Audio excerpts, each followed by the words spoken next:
Good evening and welcome to NUFC Matters. It's Friday night, it's Three Amigos night, and there's Steve Hasty with an intruder in his house there. Yeah, was that the missus?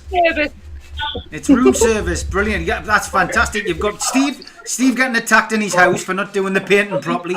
You've got Mitch who's down the pub, I presume, completely different background, and it's a big welcome to Zara. Zara, great to have you on. We're going to talk a lot about your We Are the Geordies film in this first hour and get your opinion on a few things as well about Newcastle United. So, yeah, Friday night, and it's match night, of course. Match Day Live will be following this show. Newcastle playing Crystal Palace. We'll be coming strong with the team news at around about half past 6, 7, whenever we get it. And but we're going to focus first of all on the film, and we've given it a little plug over the last few days. We Are the Geordies. Football without fans is nothing, said Jock Stein. He's very, very true with that quote. And film kicks off on the 11th of December. This year, COVID hasn't stopped it. It's been long overdue. We've been excited, really, on this show is probably the best word to describe it. And I'm not going to make any excuses or apologies for playing the trailer that we've already played, and then I'm going to play something a little bit later, which Zara sent us. But here's the trailer to whet your appetite. For me, I say it's a challenge more than a problem, because you have to perform, you have to do well, and for our player it has to be the same. So we have to go there with the idea that this is a normal game, try to get 3 points, but the atmosphere will be so hot that we have to enjoy more than have problems with that.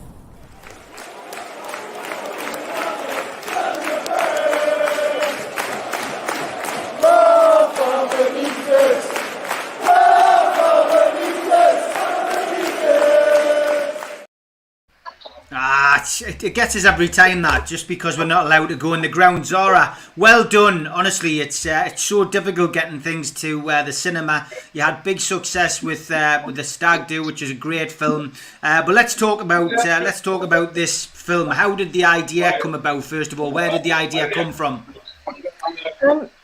It was, first off, thanks for having me on the show. It was no problem.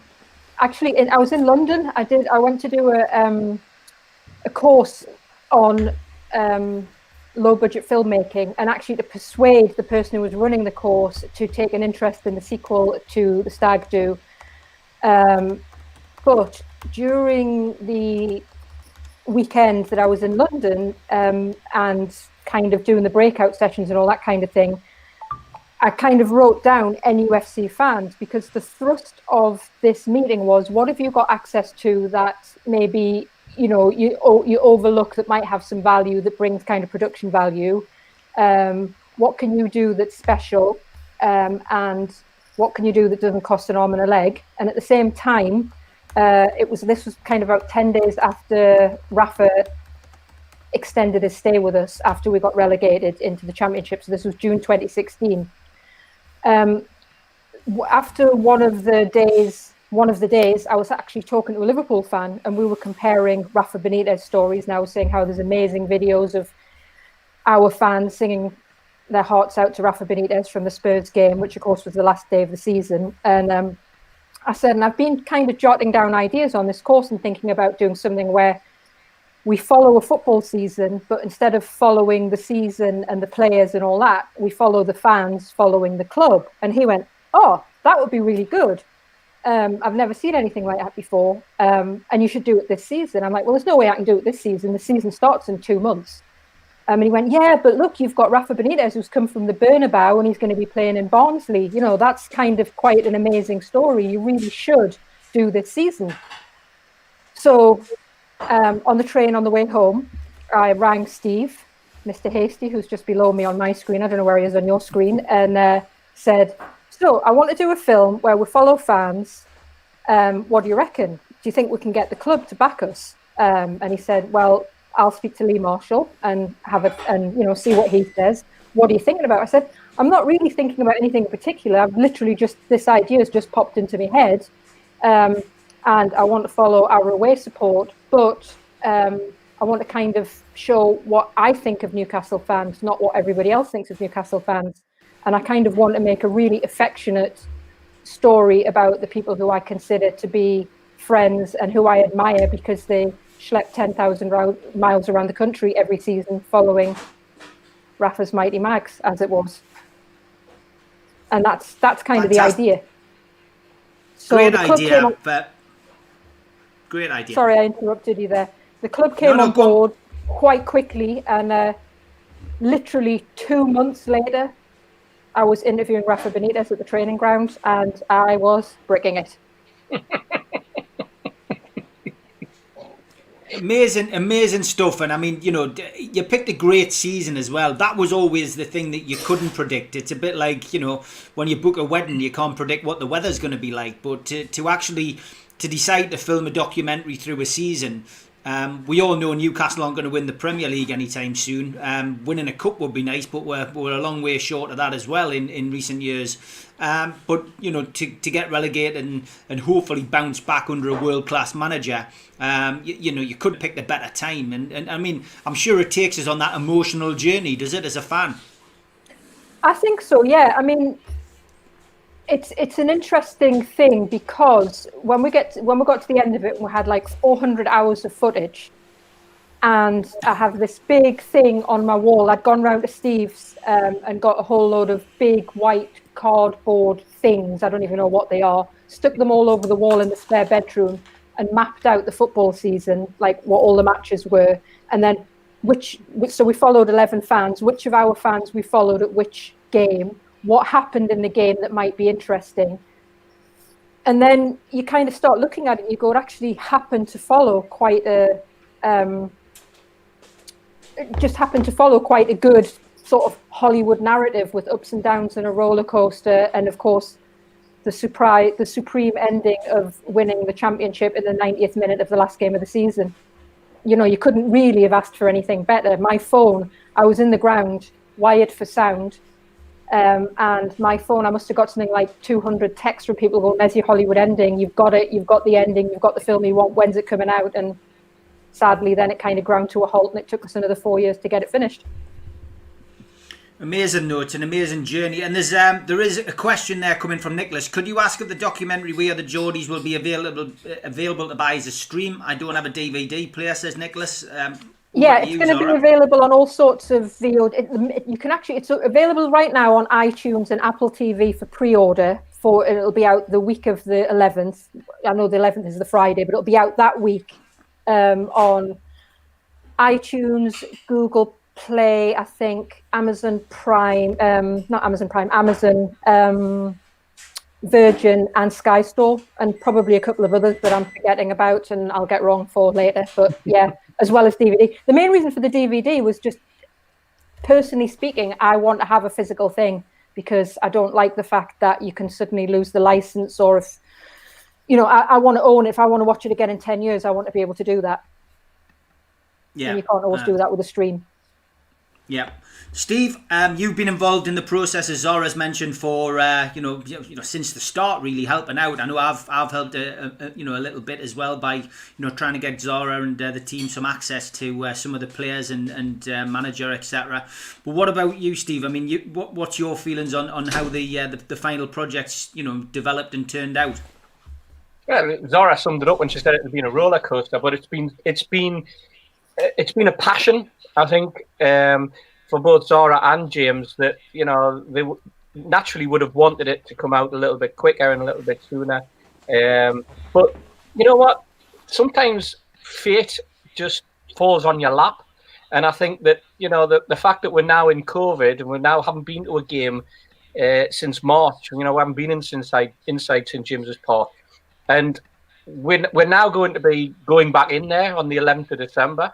In our own minds anyway. We're going to be able to remember that season. We're going to remember what it was like being in the crowd. We're going to see footage that was recorded by other fans, the fan footage that's involved in it. We're going to see different parts of the ground. We're going to feel every emotion that we've felt for years and years but haven't experienced in the last sort of 9 months. And that alone, to me, makes this film unique. Because it's an opportunity to bring Newcastle fans together and look back with pride, but look back at envy of what we had and what we hope we can get back soon when we're inside St James's Park. And it's just keeping that going. It's keeping that faith, isn't it?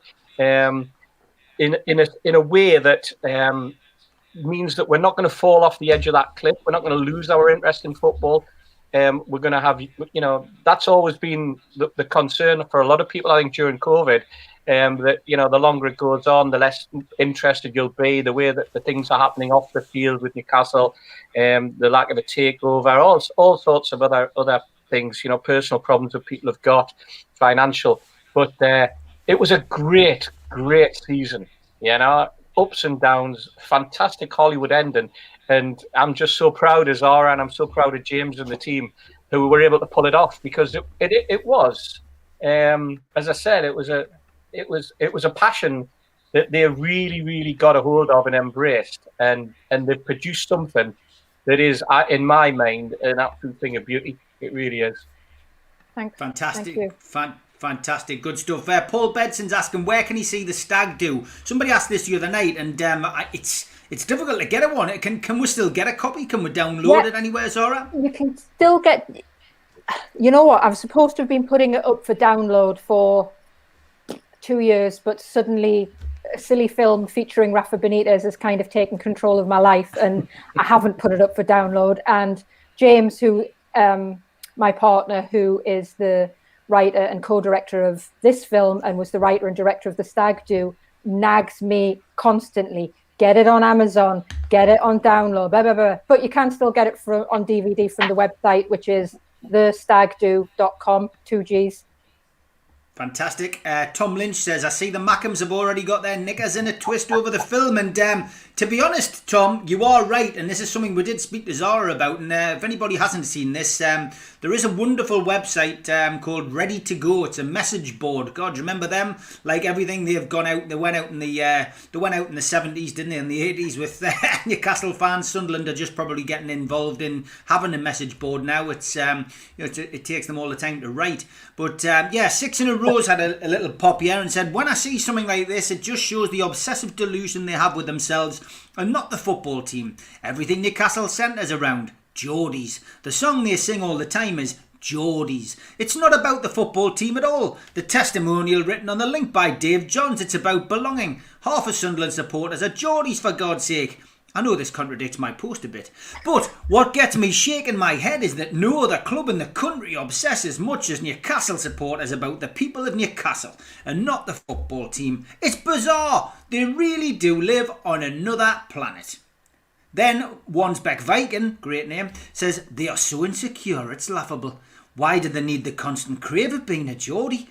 It's the fuckers that aren't Geordies that are the worst. People from Ashton, Durham, etc. that tell people, I'm a Geordie, me, like. They're an embarrassment to the northeast. And finally, we come off with Gandhi's Floss. Says, exactly, mate. I was thinking this morning, what other club sing about themselves rather than the football team they support? Answer is none. Only them lot. It's so self-obsessive. So say the people writing about it on the Sunderland message board who are obsessed with us. But yeah, Zora, I mean, you know, this is it. We've talked about my favourite saying, head above the parapet. Welcome to my world. What do you make of all of that? Well, as my late, beautiful mother used to say, don't speak ill of the dead. And as far as I'm concerned, Sunderland till I die. They died when they fell out of the Championship. They're now swanning around outside the playoffs in League One yet again. So who cares what they think? Any publicity is good publicity, and one thing's for sure, they'll probably watch it themselves to do a review, possibly on Ready to Go. But Bring it on. Anyone wants to read Ready to Go, it's well worth reading. I often pop on just to see them have a pop at me. Inaz the Crazy Ina is their favourite one about me. I do enjoy reading it, and it's not trolling. It's people having an opinion about me. And I tell you what, if I ever need bringing back down to earth, that's what I tend to wear. That's what I tend to have a look at. Mitch, welcome to the show, mate. Yeah. And you're in the boozer. Sorry, mate. Yes, I am. I've had a day where I've never had time to breathe at all. Still haven't had my tea. Not going to get it till 9 o'clock now. You're in the bar. Now, on this film, there is somebody who we know, and we've got a little bit of an exclusive here, Mitch, for you. Something you probably haven't seen. Here we go. Actually, I brought that, and somewhere, that is the rosette that my mother made for my father when he went to the 1950 Cup final against Arsenal. He hitchhiked all the way to London. Cool. Put the rosette away and then give us a... Okay. Because I don't want that to blow away. No, that's fine. Right. Tell us about this. This is called a corncrake, but we're in the northeast we call it a rattle. And in the 40s and 50s, this is what people took to support the team. And this is the noise it made. Can you imagine if 52,000 people at the end of the game who twirl their scarves twirled one of these instead? It would be incredible. But I don't think we'd even get them in the ground now. Really, really, really good. Amazing stuff. The legend that is George Mitchell. Man. The legend that is George Mitchell appears on this. He's a star of the show, I think. But it's just great to see that. What's your thoughts, Mitch, about that? Now, have you spoken to your dad about his part that he plays in the film? We've spoke about it on and off, and I haven't really seen much of any edits, but I know I did a little bit with him on when I went back for one of the games as well.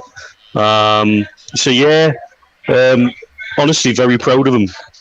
I think everybody's seeing now when you tune into the Retro Night and you see how we interact and the family stories that bound around constantly, and things like the rosette and the rattle.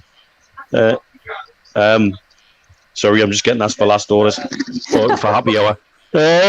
So we'll stick them in. You know, the stories that bound around the family, and the connection that Newcastle United has through the entire family, you know, from my dad's dad to me, to my dad's Uncle Tom, so many parts of our family who have influence over how I am and my connection with Newcastle United Football Club. And I think that'll come through in this film.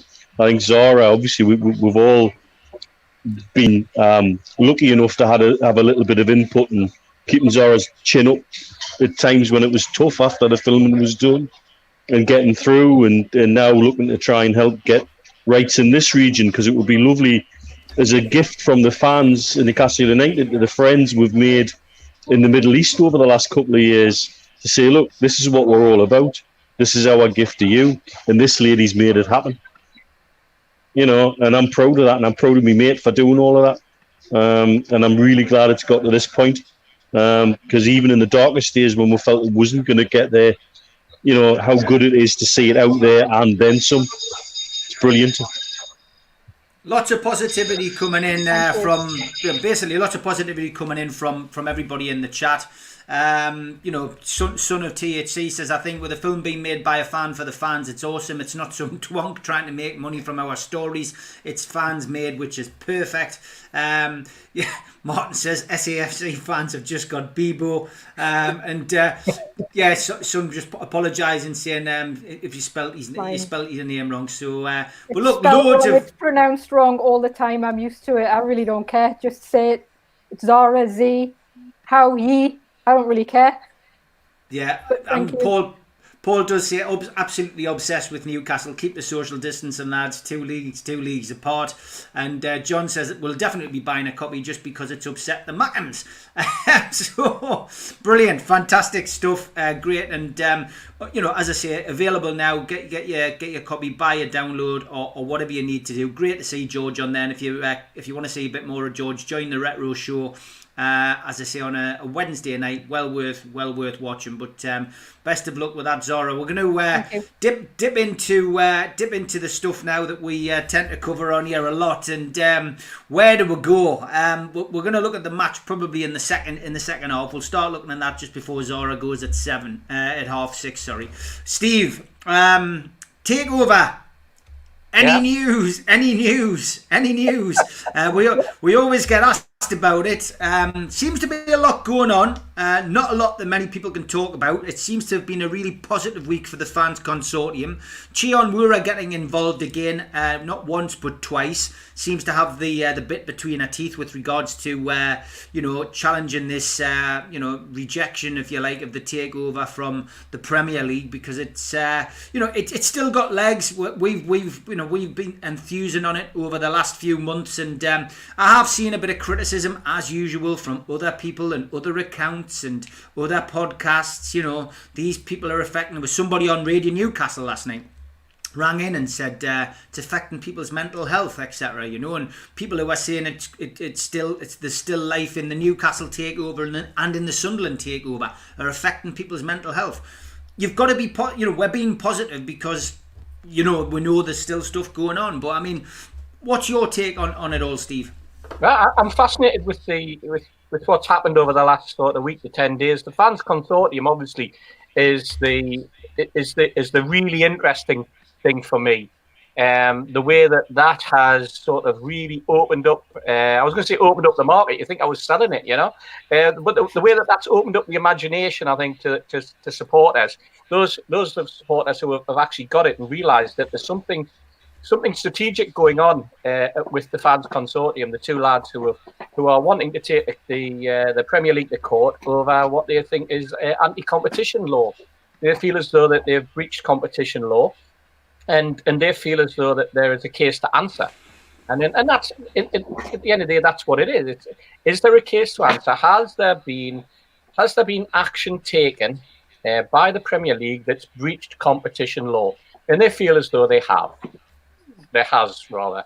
And I think we've seen that there's an article tonight in the Shields Gazette, I believe. If it's not out, it's due out very shortly. I think it was due out about 4:45, from what I was understanding. That's just piecing together a few little pieces about what's happened since the takeover was rejected and what possibly could have caused that rejection. There was an awful lot that's been spouted about people walking away from a deal. Why would somebody walk away from a deal when they've spent an awful lot of money on a deal? Are we talking about principle? Are we talking about process? Are we listening to one side versus the other? Which side do we trust? I'm now at the point where do I trust the Premier League? Especially after I read about Project Big Picture, and to my mind, there's a contract being played out there by what can only be the top six, because the top six are the ones who are driving Project Big Picture. They seem to be using COVID and the issues that have occurred within the EFL to bring together something that I think has always been their plan. And I think they haven't been interested in Newcastle United's takeover. I don't think they've taken it seriously. I think they've done everything they can in their power to stop the takeover or to stall the takeover or to make the takeover go away. That's my take on it. I feel as though when I read an article at the weekend about Tottenham Hotspur, for example, let's use them as an example. Apparently Tottenham 18 months ago were actually touting themselves forward to PIF and offering themselves to be bought from what we gather. At the same time, I've heard very, very similar from about 3 or 4 years ago with Liverpool, where Liverpool were making approaches and conversations were being had about Liverpool being bought by a consortium that may well have included PIF. We've seen Manchester United all over the newspapers for at least 2 years with stories that they were going to be bought by not PIF, not the Public Investment Fund of Saudi Arabia, but the Crown Prince of Saudi Arabia himself.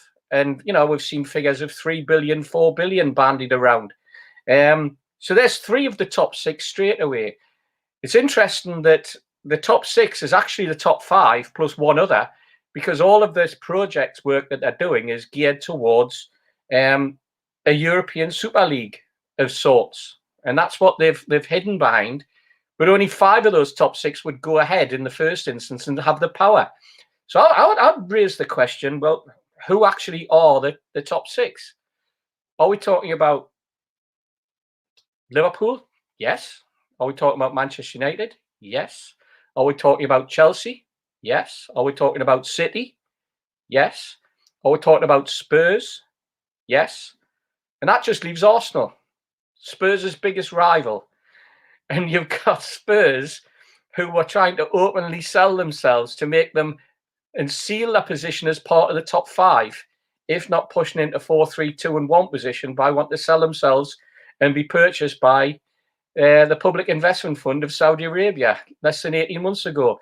If I was an Arsenal fan, I'd be gutted that I was going to be outshone, but more importantly, kicked into the touch by the nearest rivals, Tottenham, and everybody knows Arsenal would be number 6 in the top 6, with only 5 places going to the Champions League. This is a club who've been in the Champions League for what, 20 years consecutive almost, you know. So there's deeds within deeds. There's dirty deeds being played. There's games within games being played. And we shouldn't hide behind the fact that this has an awful lot to do with Newcastle United wanting to break into that top 6 and them doing everything in their power to destroy that, to knock it back, to push it into the long grass, till they can get their project big picture in place. And we're hearing some interesting things about what the Premier League's intentions are. And I've heard that the EPL board are no longer in control of the Premier League anymore. I don't know whether you guys have heard similar rumours, but I've heard they're not in control anymore. I've heard the same. Yeah, I'm hearing that the Premier League now is basically the top 6.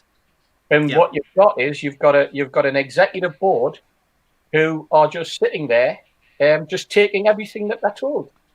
They're not running it as their duty is as the directors of the English Premier League, the executives of the English Premier League, on behalf of the 20 shareholders of the English Premier League.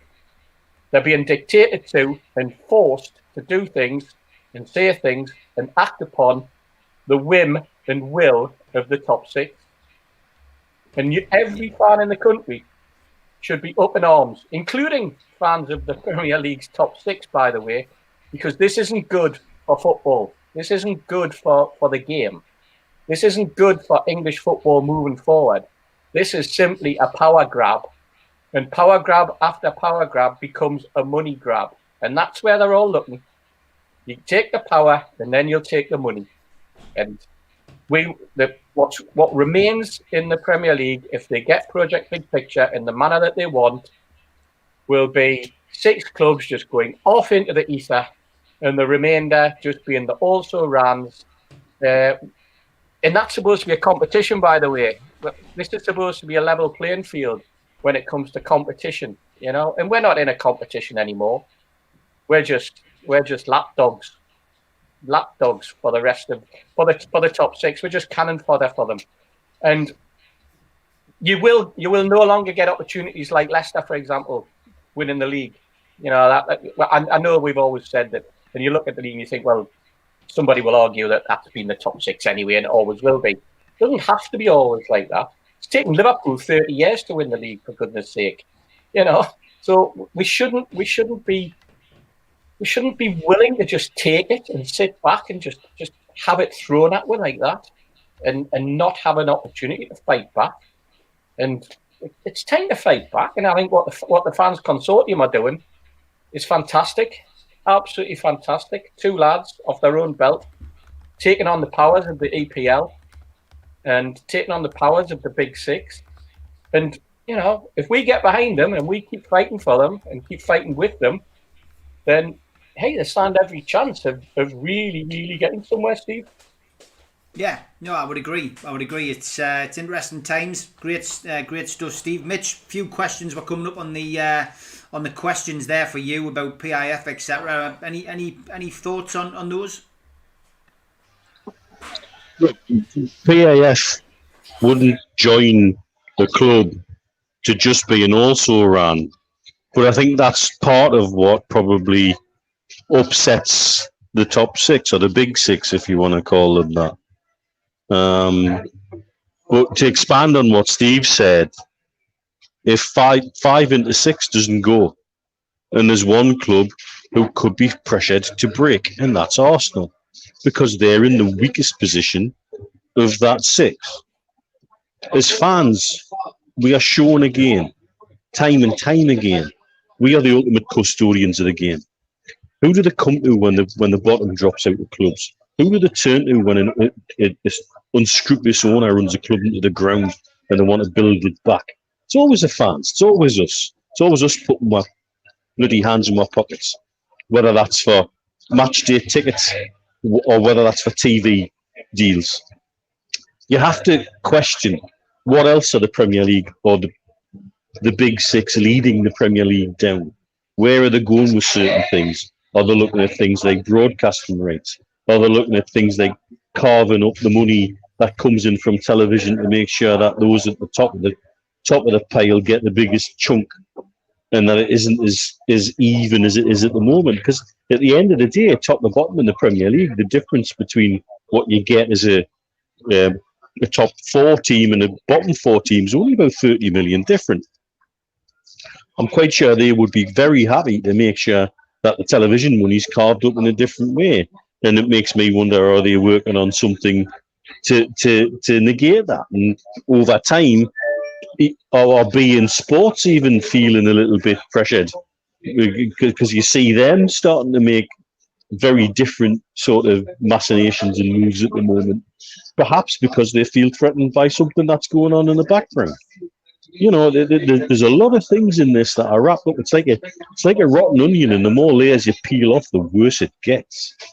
Again, I said last week, Hoffman, where does Hoffman fit into this? Where does Hoffman fit into all of this? He's the one that's getting away. He's the one whose name's not being mentioned. So what role is he playing, and what difference does he have to Masters and the others? Why is it they're the ones being chucked in front of the DMCS and failing, by the way, because they don't like the pressure? They really don't like the pressure, and it makes me think, what are you hiding, and what else are you hiding? And so there's so many things that I suspect are going on. In fact, no, I'll use the word no. I know are going on behind the back. Is it maybe obvious to everybody? Steve and I have compared notes this week, and things we're getting from different sources saying exactly the same thing is not just worrying about our position with takeover talk and things like that. It's worrying about the future of our game. You know, and I'll come back to this. It's all American driven. It's all driven by American-based owners who see a model that I think they want to eventually, and as Z knows, is somebody who I love the NFL and I love American football and how it works. But they're looking at that model, and I'm quite sure they're looking at saying, right, how can we control the TV rates like Game Pass in NFL? How can we control how the clubs work and operate? How can we ensure that there's no relegation anymore? Are we gonna trim the Premier League down in numbers again and get back to this idea that we don't want our players playing too many games and make it a closed shop? And a closed shop to allow those big clubs who are then going and playing the European Super League, make sure that their interests in Europe don't affect their ability to then stay at the top of the Premier League as well. There's too many things going on here that are intertwined, that are devious, and that are downright wrong. And there's no doubt about it. And it all revolves around money and greed. And television rights is part of that, you know. And I've been aware of the Amazon proposal for a potential Super League, where the bottom club in that Super League earns £260 million from the television rights. 260 million for finishing last. you know, it's mind blowing, and it's greed. And what they're going to do, unless as fans we stand and make a stand together, and I would encourage fans of other clubs watching and listening to the kind of things that are going on. We as fans have to make this stand, because we are the ultimate custodians of this game. The whole Project Big Picture thing with the lip service money being chucked around because Parry knows the Football League clubs are so desperate for cash they would accept any deal, even as I think Ian Mearn said last week, a sugar-coated cyanide pill, which is exactly what it was that proposed. You know, they are so desperate for money. There's 72 clubs that are losing collectively 25 million a month. That's not sustainable in any way, shape, or form, and that will end in tears. And you'll see towns and cities lose their clubs, and that club is the focal heart of a community for so many. I know we go on about the cathedral on the hill and the heartbeat of the city and the amazing relationship we have and the synergy we have as a city with that club. But we're not unique in that. There are other clubs who are the centre of the community for cities and towns all over the place, you know? And it really, really, really needs, it's time that we use this pressure we are able to leverage at this moment to put one over on the Premier League, who are basically being cuckolded by the top big six into doing their bidding. And they're standing back with their fingers in their ears, hoping it just goes wrong. And that's wrong. They've got to be honest, and they've got to start and stand up and be doing something about it. John O says we need a Geordie hacker to dig up the dirt. I think there's plenty of that going on with the Newcastle Fans Consortium. That's what they're good at, and I think we might see a few major revelations, and the Premier League will be sweating, I think, over the next few weeks. But let's see how it all pans out. Zara, what's your take on the ongoing rumblings of a takeover at Newcastle United? It's now the time to paraphrase Keegan and say I would just love it. I mean, it needs to happen. You've got a willing seller, you've got a willing buyer, and the roadblock, as you guys have identified, is the Big Six. When the story first broke about this months and months ago, Jesus, where are we? Are we in December yet? November. I remember saying to Steve, they can talk about piracy all they like. What they do not want is Newcastle United being the biggest club in the country, in the world, because if that was to happen, then certainly one of the Big Six would be dropping out, because we would be right up there with them. And I've said that for months and months and months, and I haven't changed my mind. I think it's way more about political shenanigans and keeping their closed shop, which is now becoming as revealed as part of Big Picture is to move into Europe, than it ever was anything to do with piracy. That's my personal opinion.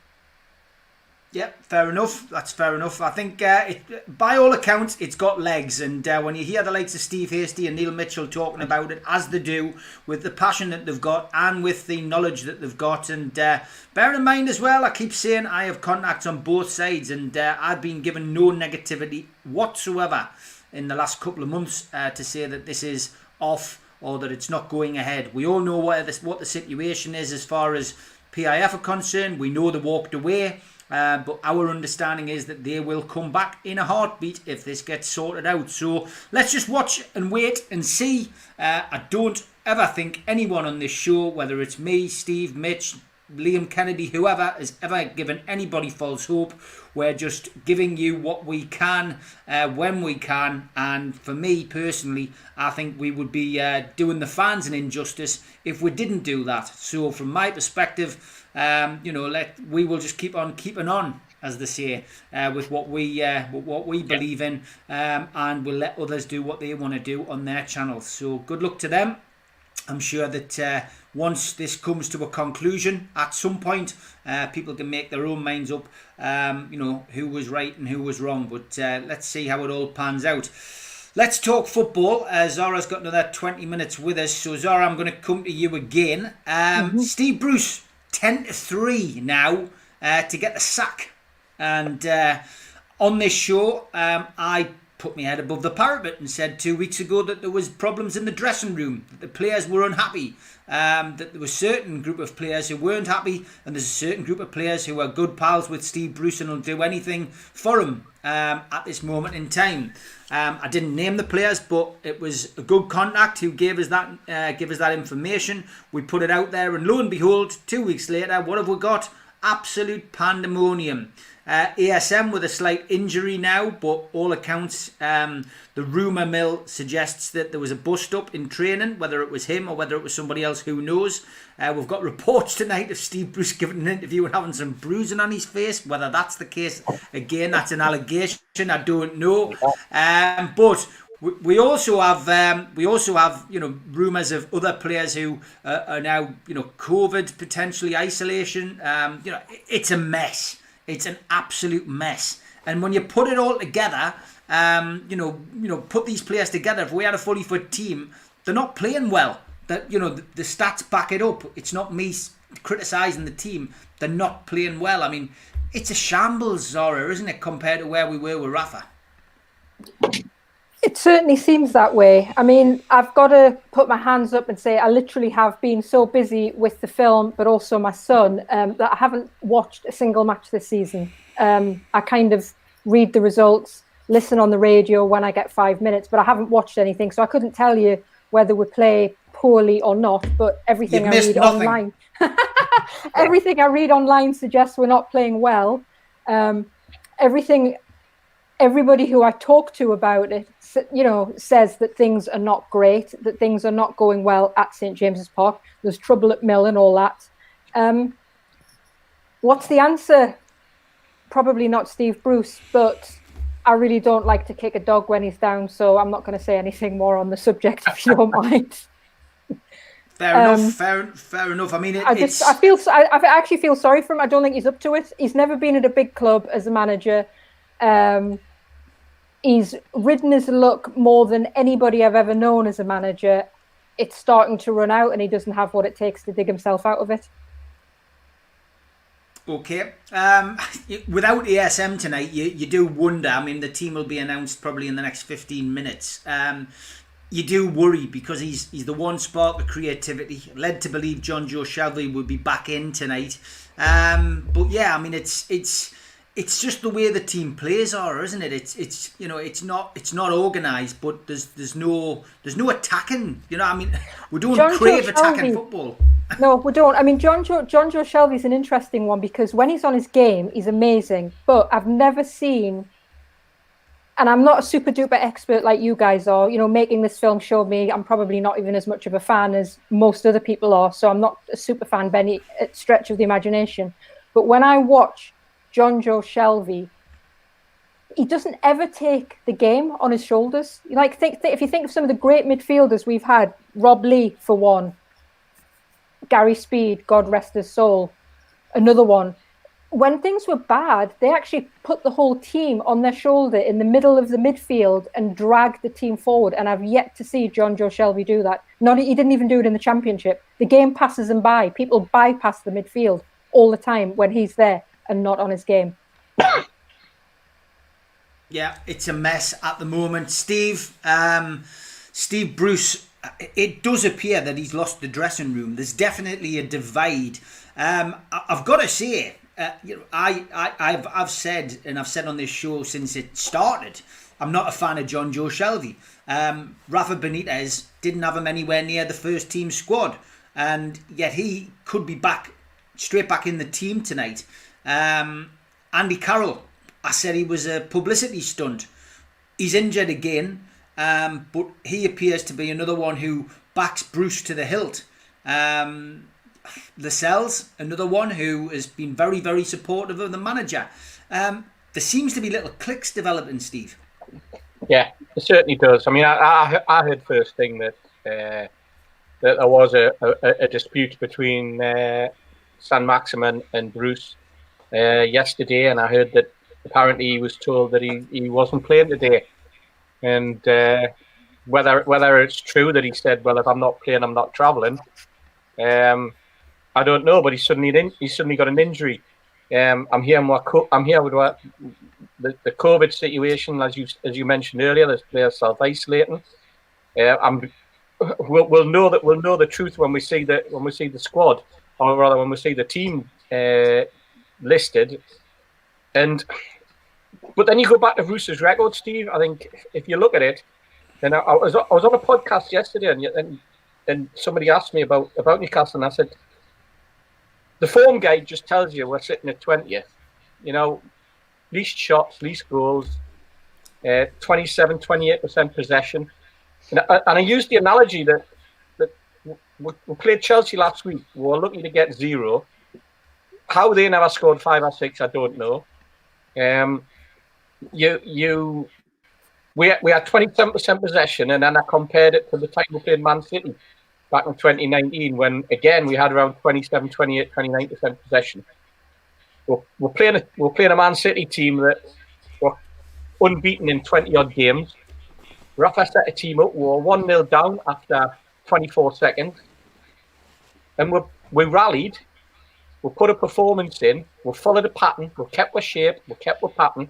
We kept to the project. We kept to the plan. And we ended up beating them 2-1. And then I compare it to Saturday, when in the 84th minute, we get a throw in on the edge of the 18-yard box, of Chelsea's 18-yard box. And within 4 seconds, it was in the hands of Caldolo. And I'm going, we're 2-0 down, 6 minutes to go. And what are we trying to save? Are we trying to save, like, conceding a third goal? Is that where we've got to? Is that the level that we're at? Is there no passion in that team anymore? You know, I mentioned San Maximum before.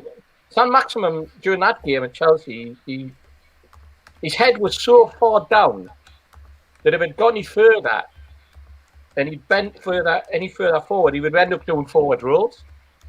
We've got Almiron who picks a ball up on the edge of our 18-yard box and runs. And when he gets there, when he gets the ball, he gets past the halfway line. And at that point, there's either nobody there to pass to, or he gets brought down, or he decides to go sideways. And yet there's 2 of the most skillful, fast, exciting players in the Premier League. And that's how Bruce has got we're playing.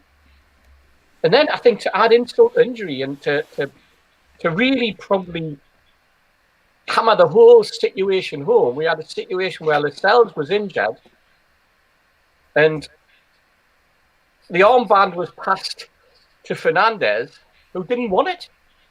He didn't want the armband. And we ended up with Kieran Clark wearing the armband in the second half. And no disrespect to Kieran Clark, but he wasn't a regular last season. And if my memory serves me right, this was probably his first performance and first outing in the Premier League this season. And he ended up with the armband. Now, either the armband doesn't make any hit with the difference of how you're going to play. You could argue that it's not a symbol of anything other than it's a bit of tape around your arm.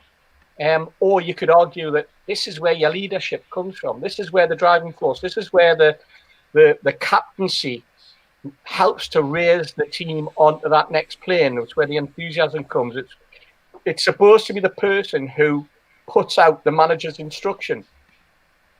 And Fernandez didn't want it. He passed it to somebody else.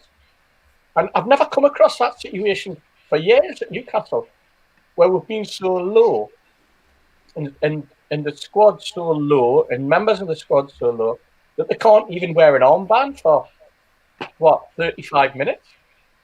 Was he embarrassed to wear it? Did he not want the responsibility of wearing it? Did he not want the responsibility of having to take on the manager's instruction and acting on behalf of the manager on the pitch? Because that's what the captain's supposed to do. He's the messenger boy. He's the driving force. He's the one that tries to keep the shape and the symbol and the balance and the cohesion in the team that the manager has talked about at half time or talked about before the kickoff, or the instruction that he's putting out very often goes through the captain, you know. And we've all played the game. We all know how that happens. Maybe it's just me. Maybe I'm picking it up totally wrong. I don't know. But that's just like, there's something not right there. And you know what? Today it's a sort of game where, you know what, will Bruce's luck really run out? Or will the lucky Bruce tag suddenly get with the 3 points and takes all the pressure off him? But at the moment, he's the luckiest man in the country at managing a football team, because there's 0 people in the ground. You know, and even if we ended up with 2,000 in St. James's Park, I would imagine that they're either going to have to be handpicked from Bruce's family and friends, or he's going to get 2,000 people giving him stick, because there would have been 52,000 last week giving him stick. That's not just me saying it.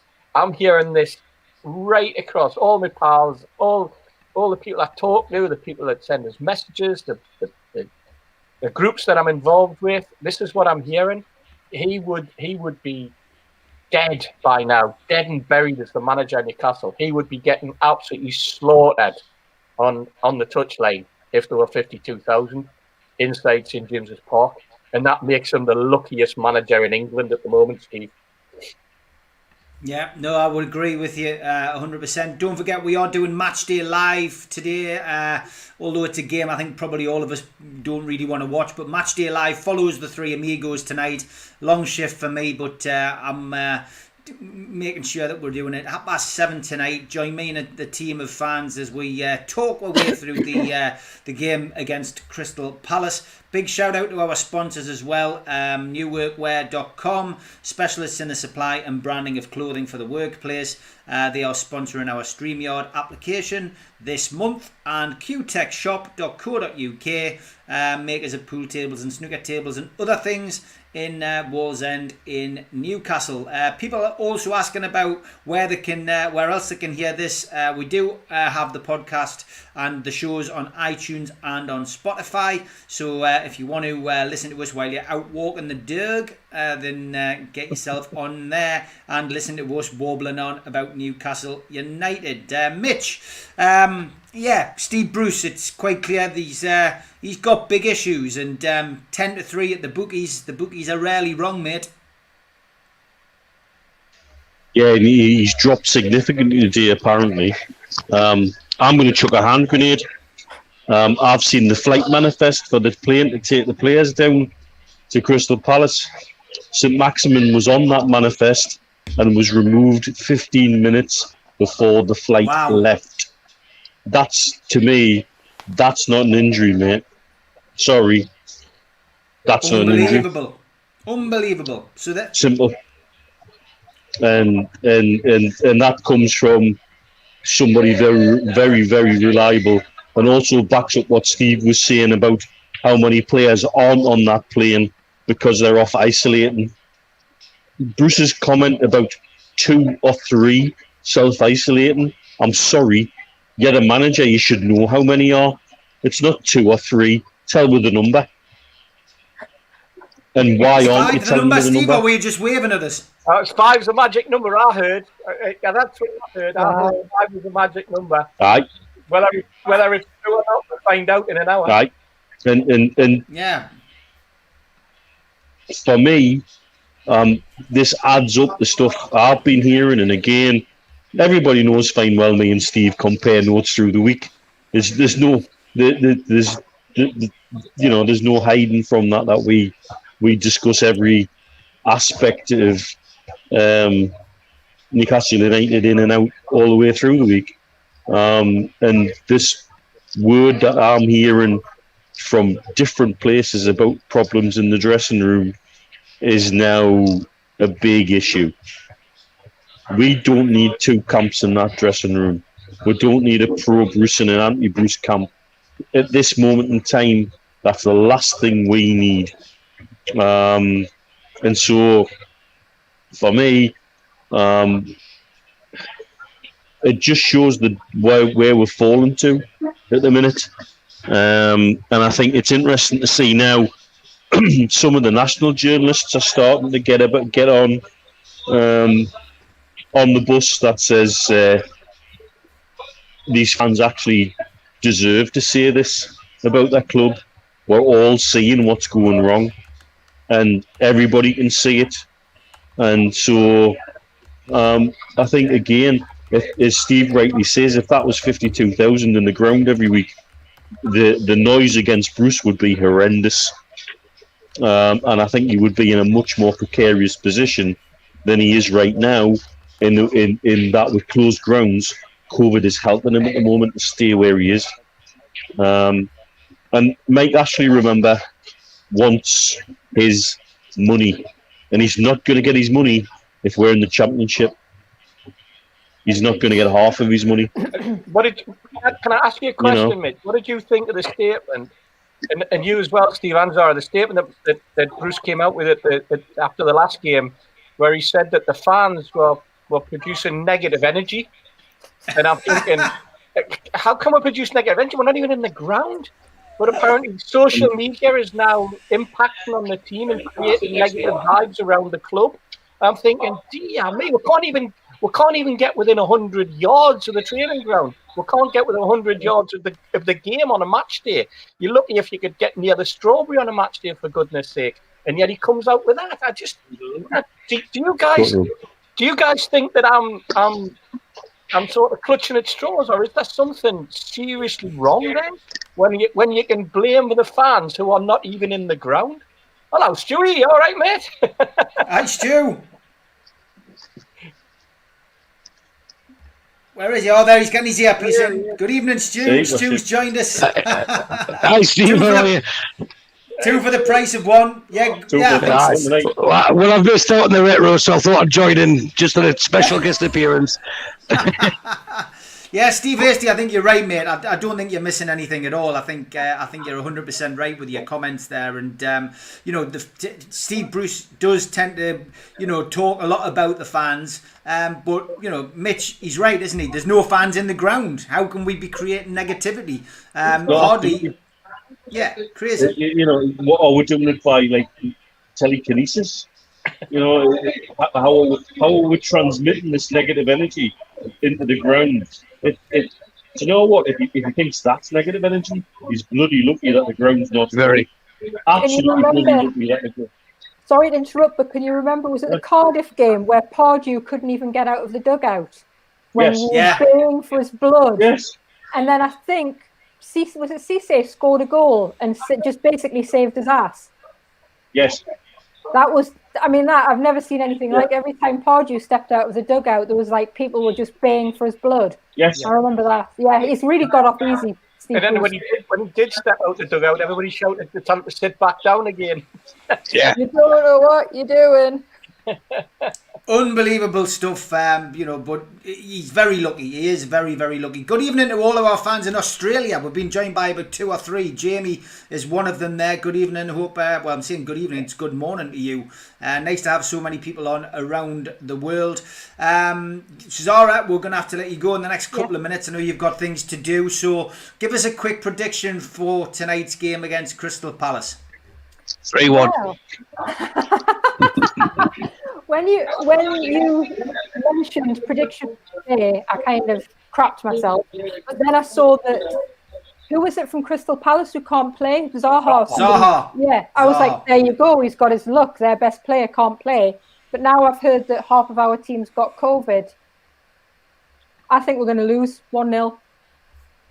1-0 defeat. Zara's gone for, which I think is rather generous the way that we've played, but I know you haven't watched many games. I think it could be a lot more than that tonight. I think if Crystal Palace get their shooting boots on, but let's wait and see what the teams are before we make our predictions. Last chance to promote the film. Obviously, I've got the flyer behind us there. I'll leave that there for the rest of the night. But look what came on the shipment came the other day. These will start going out soon. DVDs. Brilliant. I had to empty the pallet by myself. Great but never mind, COVID. So www.wearethegeordies.com. Okay, and last chance to tell people where they can get it on download and that they can get it on Apple. That's right, isn't it? And a couple of other places. Apple, Amazon, Sky Store, Virgin. I'm missing somebody. Google and others. Yeah.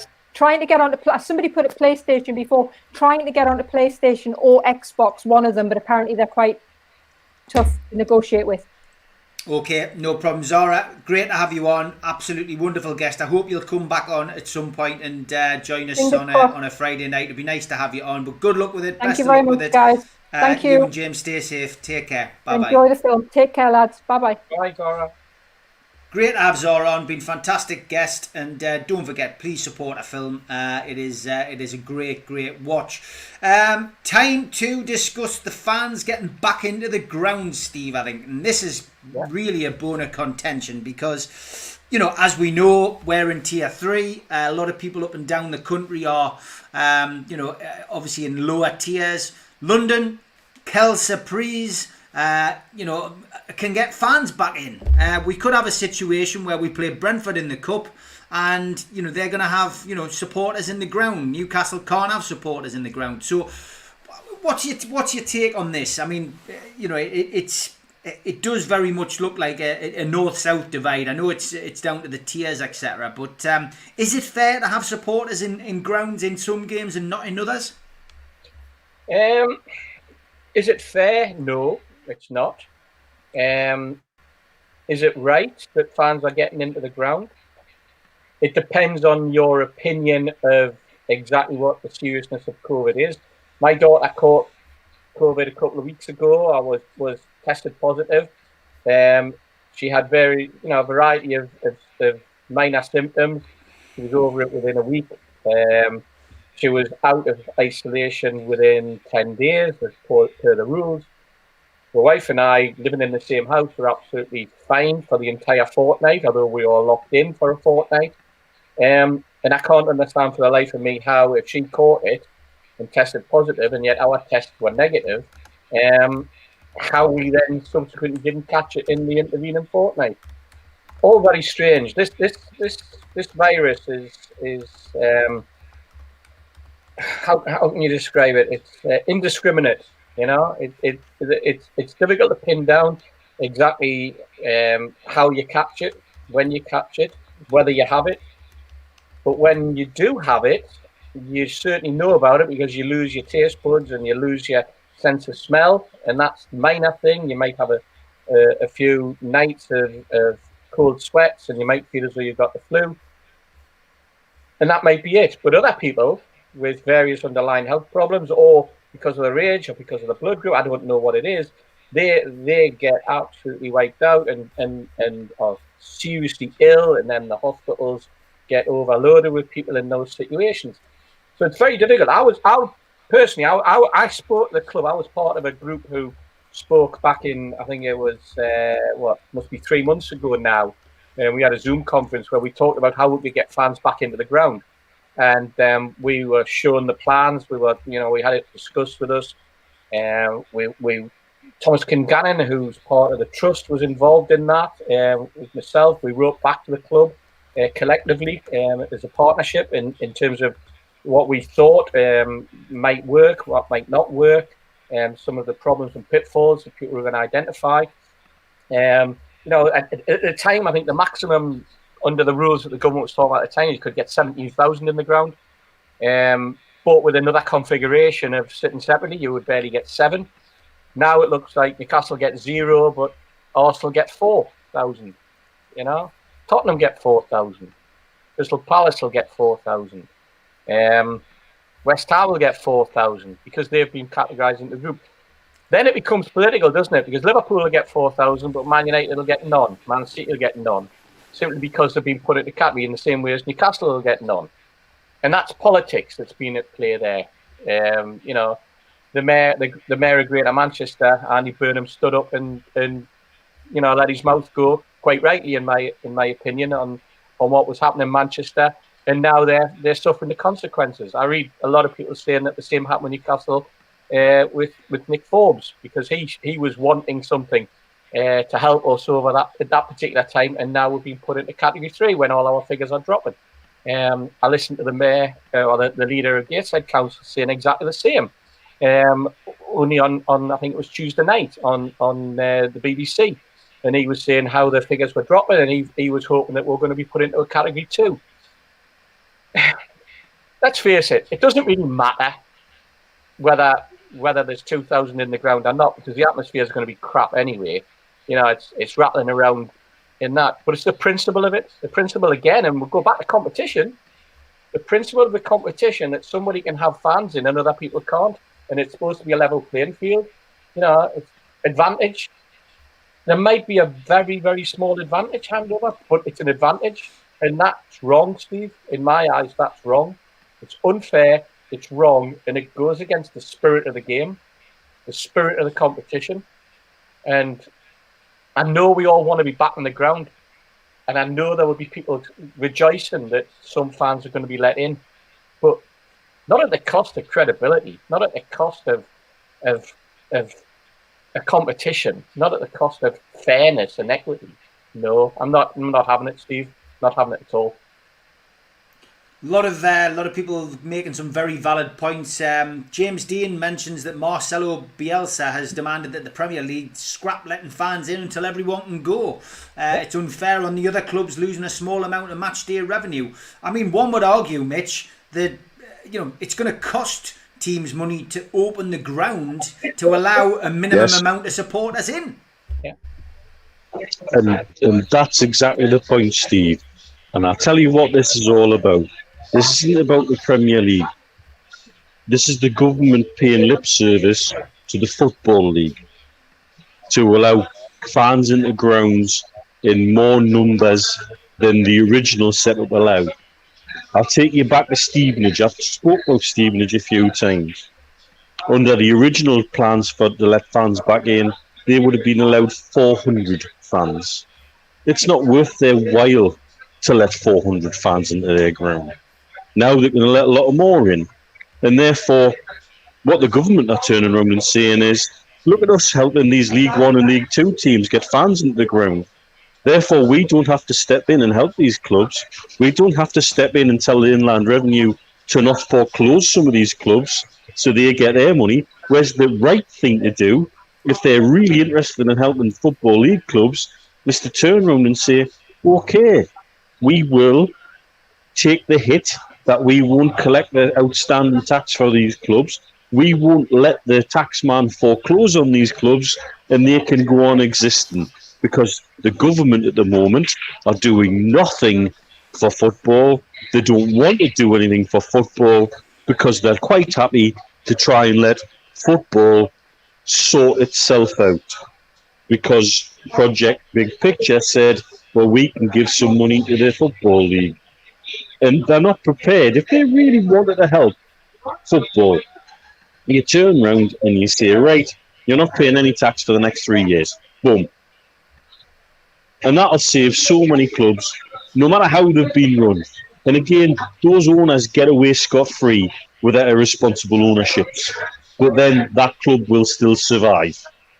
Instead, what we've got is a situation where they're trying to create something to let fans back in, and it's not for the Premier League clubs. So many Premier League clubs letting 4,000 fans in will lose money on that, on the match day costs for the policing, on the match day costs for running the stadium, on the match day costs for opening whatever F&B they're allowed to, on the match day costs of ensuring that people can go to the toilet and socially distance while they do. You know, Steve shared some of those documents with me that he was talking about. And it was like 3D bloody chess. It was, oh, well, I can't sit somebody there because there's somebody sat there. And he's on the end of an aisle and he's sitting right near where people might walk past to go to the toilet. Okay, so we'll put people there. Oh, but you can't put them there. And it's like, each ground has to be assessed individually. What they're doing is they're just washing their hands of that a little bit and saying, okay, let fans in a certain amount of numbers. And it's not about the Premier League at all. But what it is creating is a bias. And I've said this before, and we've said this before. If they go ahead with something like this, you watch. If somebody who gets relegated at the end of the season has somebody like Nick DeMarco on their side at the end of the season, and the first thing you say is, hang on a minute, 1/3 of the way through the season, you changed the rules about fans and grounds. Therefore, we finished the season in a different way in which we started it, and this entire competition is invalid. And I think that's a very logical argument, and I think that's a very sound argument. You can't suddenly say that this guy in Liverpool can have 4,000 in, and these guys in Manchester can have none in. That's ridiculous. And I think these are the kind of things that we could leverage as fans to put pressure on the big six. Hang on a minute, Manchester United and Manchester City. Are you happy being treated differently to Liverpool and to Arsenal and to Tottenham? Are you really that happy to see Chelsea with 4,000 people in the ground when you go there, but you have an empty ground when they come to you? And so these are the things that creating situations, actually, which don't help themselves. And we have to keep that pressure on as fans to say, no, this is not right. Absolutely not right. And as they've just said there, biased, absolutely biased. Biased in a way that is, I don't think it's intentional. I don't think it's based on, how can we help London clubs here? I think it's based on curry and favour with Football League clubs because they're not prepared to help them in any other way. Yeah. I'll tell you what will happen next, guys. What will happen next is once they've got the 4,000 in at Arsenal and Tottenham and Chelsea and West Ham, they'll turn around and go, we can actually get more in now, we've managed for a couple of weeks and got 4,000 City. We could actually push this to 8 because our grounds are so big. And then before you know it, it'll be 8,000. Then it'll be 12. Then it'll be 16,000 in. And let's face it, you've got 60,000 seater stadium at Arsenal, you've got a 60,000 seater stadium at Tottenham, you've got a 60,000 seater stadium at West Ham, and you've got a 40,000 seater stadium at Chelsea. So all of a sudden it'll be, we've managed this, we've managed that, we can go there, go there, while the rest of us are stuck in tier 3 and not moving from it. And if we do manage to get out of tier 3, it'll be a miracle. And if we do get into tier 2, we're going to be stuck in tier 2, let's face it, until at least March. But more than likely, it's a lot easier for the government to turn around and just keep it in tier 3. But London, once you're already in tier 2, and that's when they'll start chipping away. They'll chip away and chip away, and it'll rise and rise and rise for them, and we'll be stranded. Our club will be stranded. Manchester City will be stranded. Man United will be stranded. Leeds will be stranded. But that'll be it. They'll be happy with that. Absolutely happy with that. Because you're saying we'll be in tier 2. What'll happen is, I've predicted this already. We'll get a revision on the tiers on the 16th. We'll drop to tier 2. Then we've got Christmas where we're all going to be out for 5 days, which is absolutely ludicrous. Because the virus knows it's Christmas, obviously. Exactly. So it's having a break, aye. So everyone's out for 5 days. We've already been told that for 5 days, for 1 day out equals 5 days locked up. So that's January. We'll be completely locked down in January. So back to square one. And then February we'll be going back to the tier system, which if it goes the way it has done again, we will probably be back in tier 3 come February. So as you rightly say, Steve, we'll get back to March, and then it'll be a revision as to whether we can even drop the tier 2.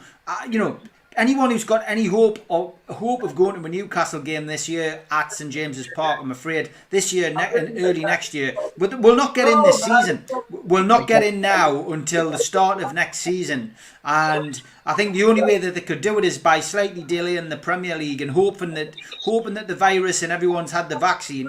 I think it'll be late August, September by the time anyone can step foot back in that ground. I'll give you a direct comparison, okay? And I think I've hinted at this before on here, or maybe it's on Retro Show, either or. When everything really kicked off, we had a super hard lockdown here. Harder than... I hear you guys talking about lockdown. You don't have a lockdown. You've got a restriction. You don't have a lockdown. I had to apply to the police if I wanted to go and buy a loaf of bread, and get a permit. We were locked down. But we're seeing the benefit of that now.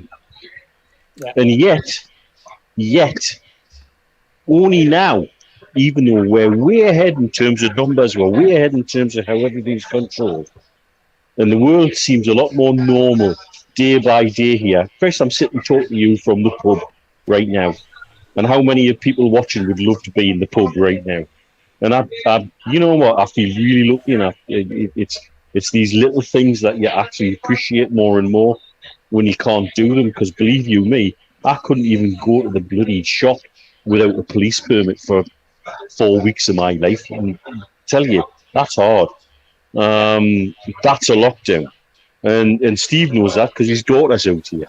Right. And so, and yet, only now, the Gulf League are talking about letting their fans back into the grounds for the Gulf League games. Exactly. And there's no screaming hurry to get the fans back in. They're doing it when it's right, and they're doing it in the right way.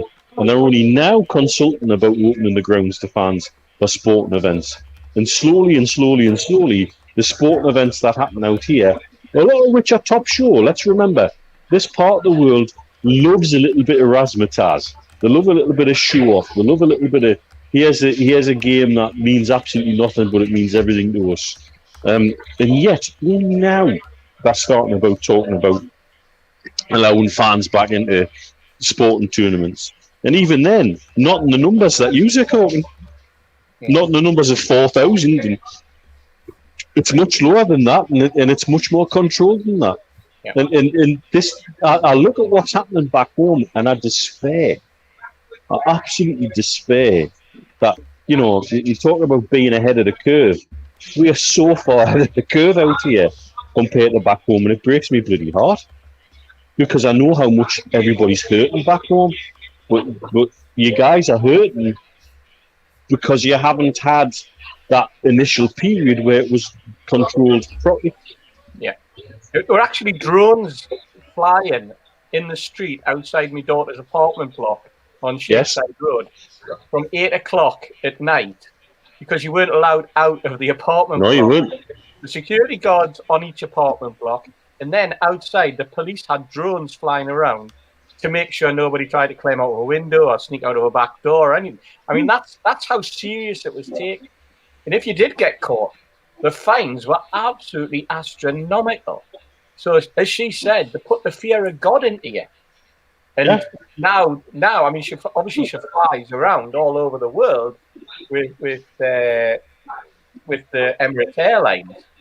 And she's tested continuously, but still the restrictions are in place to a greater or lesser extent.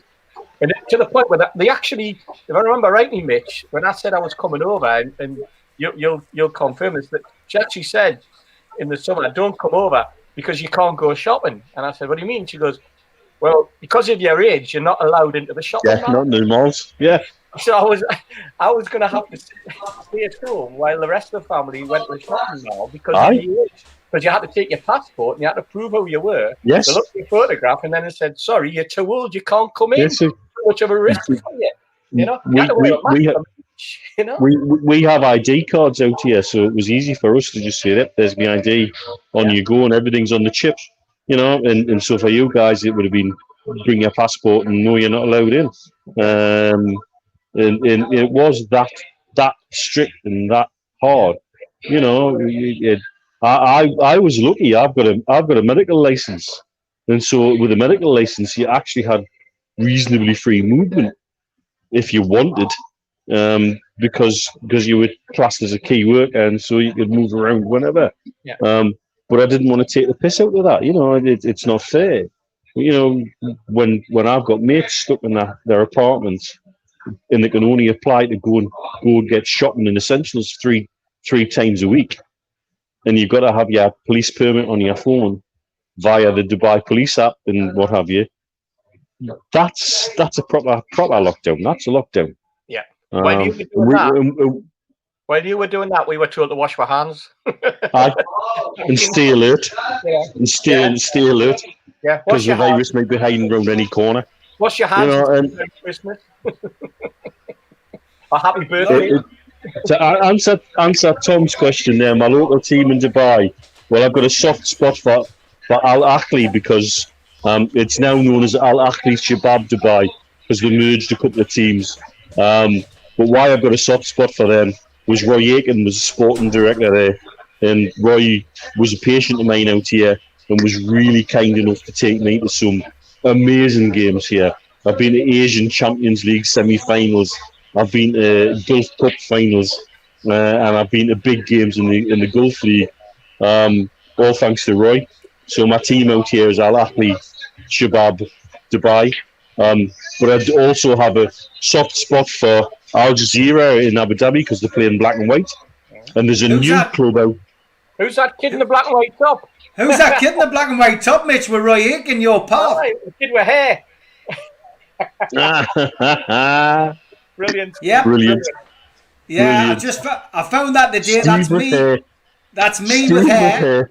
As a young lad with my first fanzine, the Mighty Quinn, that was issue 1. That was at a Newcastle United Newcastle United Supporters Club end of season do in 1989, and that's in 1989-90 I think it was that season. Me, Roy Aitken, Mark Stimpson, and my mate Matty. But yeah, I've just dug that out today. Big Roy was one of the nicest men you could ever meet, and I've promised him I'm going to take him up on his offer, because I think he's working as an ambassador for Celtic at the moment. And he said when I get back eventually, he's going to take us up to Celtic for the day, and I'll take him up on that offer all day long, because he's one of the nicest blokes in football I've ever spent time with. Genuine nice guy, really nice guy. I was speaking to his son the other day, because his son's out here still, and yeah, so funny that. It's good to see that picture as well, mate. That's not a rumor. Paul Patterson says Paul Patterson says it's not a rumor, as Steve says, and he was on the plane. We broke that exclusive a little bit earlier, but it's not a rumor. He's definitely had some kind of bust up with Bruce. Whether we ever hear the truth behind that, we'll find out. Feed the Bear, says John Melrose. Of course, that was the song that we all used to sing to Roy Aitken. Paul Gibson says I look older on the picture, which is good. Donald Baines just says wow. Yes, I did have hair. You look young there, Steve, says Tom Dixon, and look like a red shagger, says Ralph. This is God. Yeah, Nebby's not at that age. Do we think Brucey has 90 minutes of his managerial career? Is this the end tonight if we get beat, Steve? You know what? In any other situation, I would have said quite possibly. But the way the club are at the moment, I don't think it is. I think they just keep plodding on, and then it'll reach a point where eventually, after you'll have to, as Neil said half an hour ago, we'll have to suddenly look at his investment in the football club and go, enough is enough. I need to save this, and he needs to save it during the January transfer window, and he needs to make sure. Well, lucky we've got 11 points, Steve. Really, really lucky that we've got 11 points. We're not seeing performances that justify 11 points, but we're really lucky we've got those in the bag. And the other thing is, you look at the rest of the league. Sheffield United have had that poor start, and they'll start to pick up. Fulham have had the poor start, and may start to pick up. And so will others down at the bottom at the moment. We have a poor spell to come, and that's hard to say given what we've been watching, and that's scary for me. But there's a poor run to come, and Christ Almighty, that poor run could absolutely obliterate us as a football club. And if I was in charge of the football club, then yes, he would be gone. In fact, he wouldn't be there already. He would have gone already. I'd have done something to turn it around. But will that happen over the weekend? I very much doubt it, Steve. Okay, just a quick one. Zara's just messaged us. We did have her on, of course, a little bit earlier in the first hour of the show. If you missed it, We Are the Geordies, the film which we are promoting on NUFC Matters over the next few weeks before it comes out on the 11th of December. The website to buy it is wearethegeordies.com. She's very kindly offered anyone who watches NUFC Matters some discount. So you can... take that coupon code, which is simply the number 3 and then Amigos. So if you want to copy that down, copy and paste it, email it to yourself, write it down on a piece of paper, like the old-fashioned way. But if you want to do that now, wearethegeordies.com is the website, and coupon code is 3 Amigos, and you will get, I think, a couple of quid off, if I'm not mistaken. So any money that you can save during these times, I'm sure is very, very much well received. So thanks for Zara for doing that. And yeah, well worth a watch, the film. Mitch, is this the last saloon then for Steve Bruce tonight? 5 minutes before the team's announced. Is Mike Ashley going to have the balls to sack him if we get beat? Can you ever predict what Mike Ashley's going to do? No, you can't. Can't. You know what? if we get a shellacking tonight, I wouldn't put it beyond Ashley to pull the trigger. Because, frankly, Mr. Ashley wants his money. And he's not going to get his money if we're in the Championship. It's as simple as that. This is his last chance to get top dollar for Newcastle United. If the sale doesn't go through, there's not a chance in hell he will get more than 200 million for Newcastle United in the future. And I can tell you that from talking to interested parties ahead of the PIF announcement, and that one interested party was saying, yeah, we're going to go in, but we're going to offer him 295, and every month he doesn't say yes, we're going to drop it by 10 million. And Steve knows who I'm talking about there. And that was their strategy. And do I think anybody else looking at Newcastle United in the post-COVID world thinks they're worth 300 million? Nah. Yeah. But equally in the Championship, how do you value a club at the moment? How do you work a club out? When I see what the agreed amount for Derby is at the moment, and I don't believe that includes their ground. And that to me looks like somebody overpaying, if you ask me. Particularly when I've been told by somebody that they could have got it for a quid in February, but that's another matter. That's a tale for another day, perhaps. But you know, we've said this on here for weeks now. How do you value a club? What's Sunderland's worth at the moment? Real estate plus 20% is what I've been told. Does that equal what this alleged consortium that involves a guy whose father-in-law's banned from football forever and the son of the dodgiest owner of a French football club ever are coming in to pay to get Donald out of his hole? You know, is that what they are worth?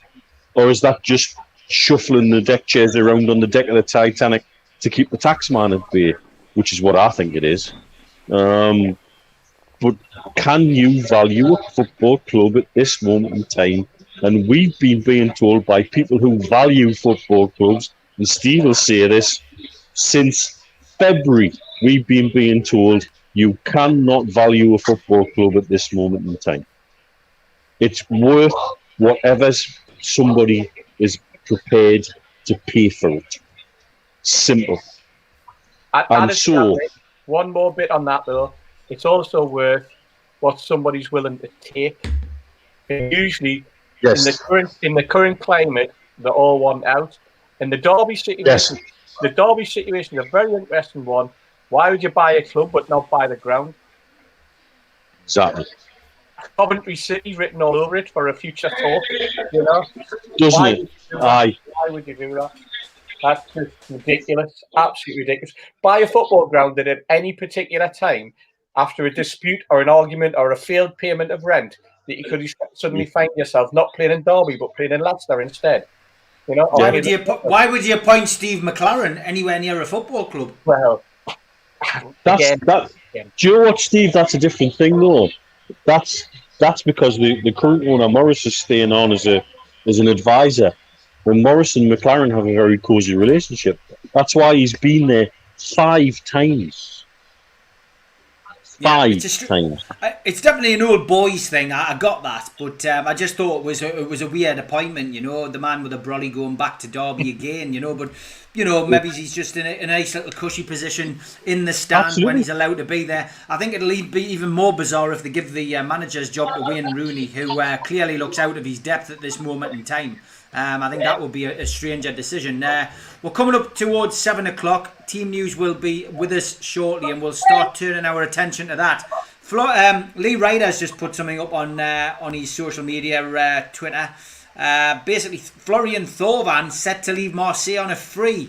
Of course, he was the man that was scouted by Graham Carr and wasted under Steve McLaren. Yeah, he's up for grabs for free this summer. So, yeah, I mean, there was a lot of stuff talked about with regards to Florian Thauvin, and would let a gem slip through our hands. But just another bad signing, I thought, Florian Thauvin, wasn't he, Steve? See, Yeah, Go on, I think he Neil. was. I mean, another example of somebody coming without doing the background check. You know, the lad just didn't have it in him. He didn't have the self confidence to live outside of France. He didn't. You know, the language issues, everything. And when you're buying a foreign player, that's the big gamble. And the fact that I often wondered, and I know this sounds silly, but do you remember when he turned up on his first game and for some reason the squad thought it would be a laugh to make him wear a tuxedo? Yeah. And he did. And whether that just, the humiliation that he got in the changing room, whether that just went the wrong way and he just didn't react to it as the joke, because it's a sense of humour thing, whether he just didn't take it or whether he just felt very, very uncomfortable after that moment in time, that he was always going to be sort of the butt of ridicule in the dressing room or something. I don't know, but that's how that sort of like whether you call it's not even terrace humour, it's dressing room humour, it's dressing room banter. But foreign players often don't get it, and that's what causes rifts as well. When you have foreign players in the squad, it causes rifts.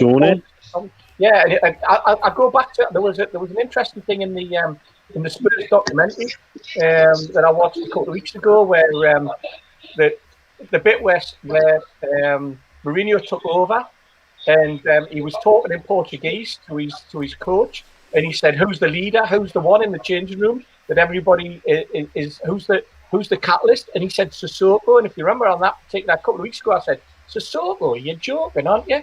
And apparently, that's the way. So I'm looking at that team, Steve. Yeah, team news hot off the press, if you like, and Carl Darlow in goal, Manquillo, Fernandez, Kieran Clark, Jamal Lewis, John Joe Shelby returns as captain, Jeff Hendricks back in the midfield alongside Sean Longstaff, Almiron, Joe Linton and Callum Wilson, and on the bench we have Gillespie, Matty Longstaff, Fabian Shaw, Matt Ritchie, DeAndre Yedlin, Murphy and Anderson is on the bench as well. So views on that? No place for Lascelles, who was on the list that we had, that we obviously want to mention. No place for him. Not on the plane. And not on the plane. No place for Andy Carroll, not there. And no place for another midfielder there. But no place for who was it? There was a fullback. He was out. Kraft. Yeah. And no place for Hayden. Yeah. Okay. Let's have a look at the home lineup, and we've got Giata, Klein, Cahill, Dan, Van Arnholt, Townsend makes it, Coyote, MacArthur is Ayew, Schlupp, Butland, Ward, Tompkins, Sacco, Beardweld, Benteke and Batshuayi on the bench. So luckily no place for Zaha there, but okay. Mitch, give us your views on that starting lineup for Newcastle. It's another classic names in a hat and positions on a dartboard, isn't it?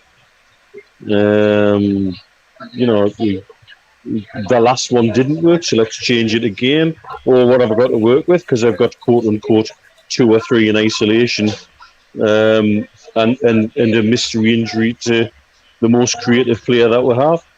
Really, really, for me, I prefer a back 4, but he's been forced into playing a back 4, I think.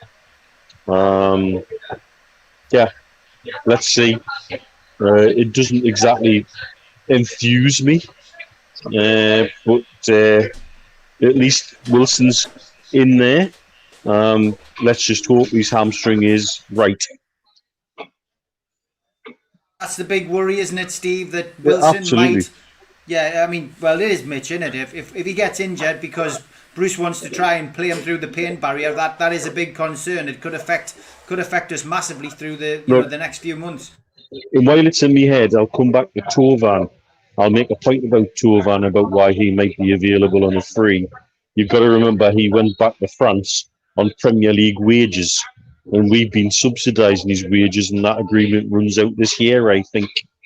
And so, because of COVID and the actual financial situation in clubs across Europe, can they afford to keep him? And I suspect the answer is no, they cannot, because he breaks their wage structure. And therefore, they will have players who will have to go on to a different wage to match his wage if he gets given a new contract that isn't subsidised. And I suspect that's what's happened to Tovan there. It's not anything else other than a financial decision. I tell you what, going back to the back four, that again sums up the manager, doesn't it? He just does not know whether to play a back four or a back five. He doesn't know whether to play a striker on his own or somebody alongside him. He doesn't know who to play or whether he can play somebody in a number 10 role. I'll go back to this point, guys.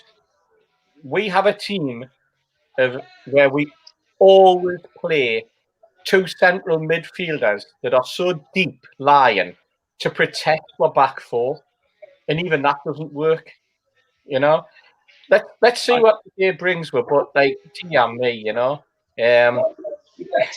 what's happened to Fraser? What's happened there? One game. We've had one game out of Fraser. I think since he started, you know, since we signed him, and I know that he came. And he didn't come with an injury, but he came with like being unfit. And now we're still not seeing him. And now he's got an injury. And this again, another soft tissue injury.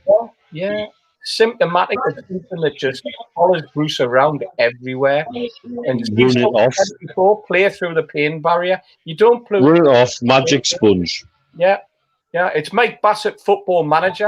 I feel as though I'm back in that sort of realm, you know. Aye. That's where I'm at with this club at the moment. I'm Mike Bassett, football manager too. Is that what we're watching? Maybe Zara could have made a film about it, and it would have been better than the one where I'm going to be putting up with. To be honest, lads, looking at that team, it's probably, trying to play devil's advocate here, it's probably the best team that he could have picked tonight. But we all know the way that Steve Bruce sets up. We all know the way that Steve Bruce will hammers it into the team. We used the match of the day picture this week, which shows that our formation, if you like, is just huddled in the middle. Match of the day showed like this, where the heat map takes all the players, and it's like schoolboy football. The player that was furthest forward was actually Longstaff, which is bizarre. And you look at it and you're really scratching your head and thinking, what on earth does Steve Bruce know about managing a football team? And that's the big concern. And Mike Bassett, who you mentioned, to be honest, I think Ian Hutchinson says it there. I was just going to say it as well. From our perspective, you'd prefer Mike Bassett as the manager, Steve. Yeah, you probably would be more entertaining anyway. The press conferences would be a bit more interesting. Put it that way. It would certainly be more entertaining. But it's just we're losing the will to live, aren't we? We try our best to talk about the positivities of Newcastle United, and then at the end of this, it'll get to 25 after you'll say, how do you think we'll get on, Stephen? We'll probably all go, I think we'll get a win, I think we'll probably scrape this if we're good, But only because our optimism takes over, because that's what we are, we're fans. Sometimes when you speak from the heart, you sort of begin to sort of live it again, you live it. Because it's just hope, you live in hope, not expectation. And, it doesn't give you pleasure talking like this about the club. It doesn't give you pleasure talking like this about the team or talking about this about the manager. You're merely talking about what you're observing, and I'm sick of observing it. I'm sick of watching it in that way. But what I'm seeing, I'm finding it very, very difficult to do anything else. It's so hard. It's so hard at the minute. Somebody said Brucey Bingo. That we're coming down. We're back into the sort of ballroom humour, aren't we? Of Brucey Bingo, and we're becoming a parody of ourselves. We're a parody club. He's a parody manager, and we're having to laugh with it, because if we didn't, where would we cry? Yeah. Where would we be? We'll have to keep our chin up. We'll have to keep our chin up. Dear me. Yeah, apologies. I'm sure everybody can hear us, but my picture's not great. Virgin Media doing their best to screw up the broadcast once again. Happens, unfortunately. The good news is, Mitch, I've got a drink. A bottle of Prosecco has been opened in our house, and I've opted for that instead of coffee and water because I've got a feeling I'm going to need alcohol to get through this game tonight.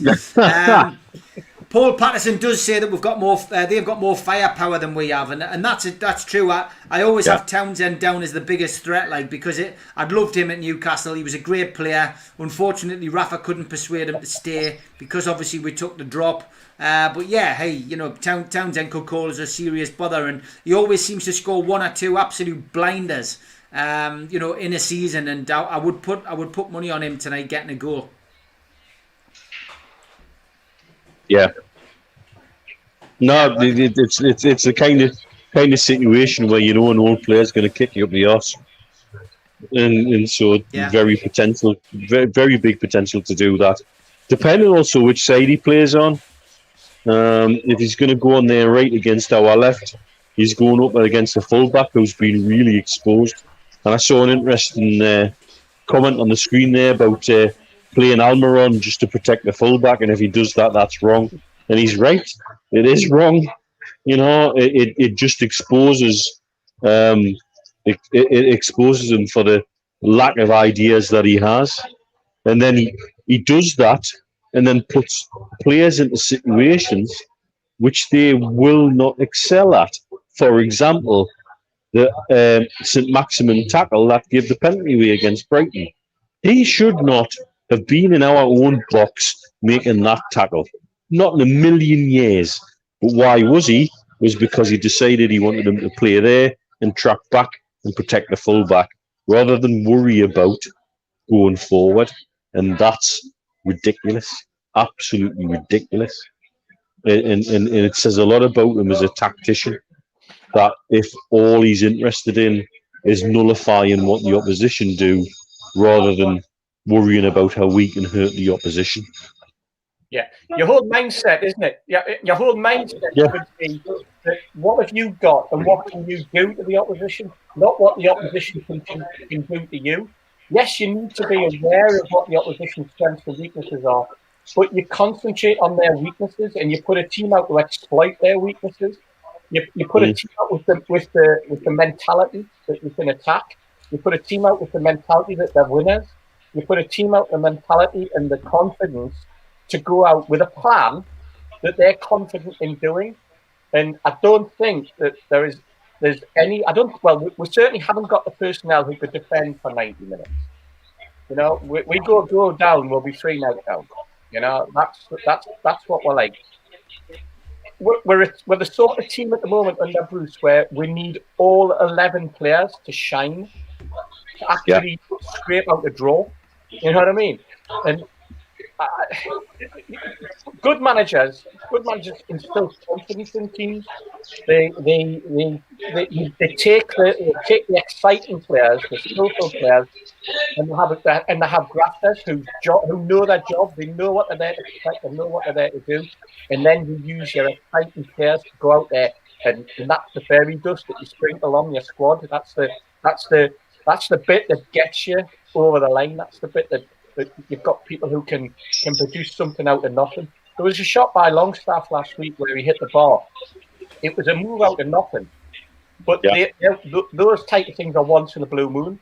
They come about, one in every 4 or 5 games where you'll see someone who'll have an effort like that.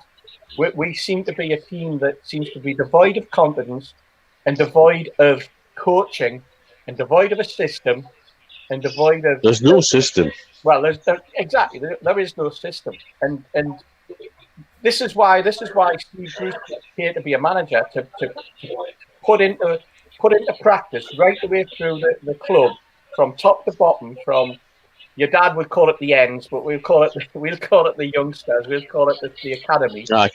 Through to the under 23s. We don't have a reserve team now, but that's what it is. And then into the first team where you've got a system of play and you can interfere, you know what it does, but you've also got something that you can very, very quickly interchange, and that's what top managers do. That's what Mourinho does. That's what That's what Liverpool do. Liverpool have got a system and they always stick rigidly 4-3-3.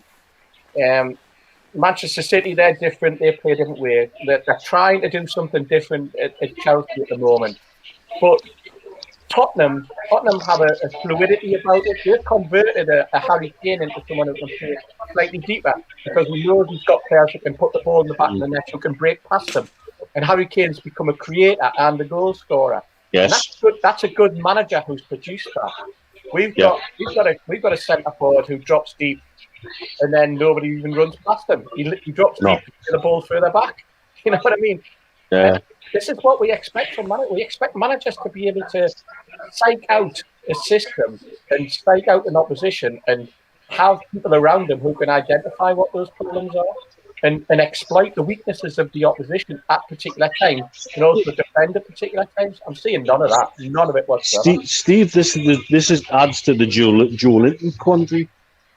I still believe there's a player in there in the right system. Yeah. And I believe he should be a false nine. That's the kind of system he needs to play in.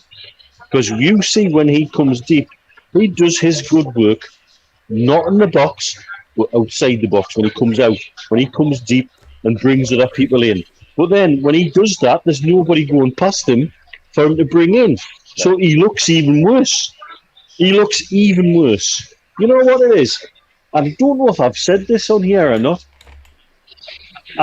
We get a little bit of stick for going at Bruce. Do you know what? There's nobody would like him to succeed more than me. Yeah. Local lad. I've played with his bloody brother.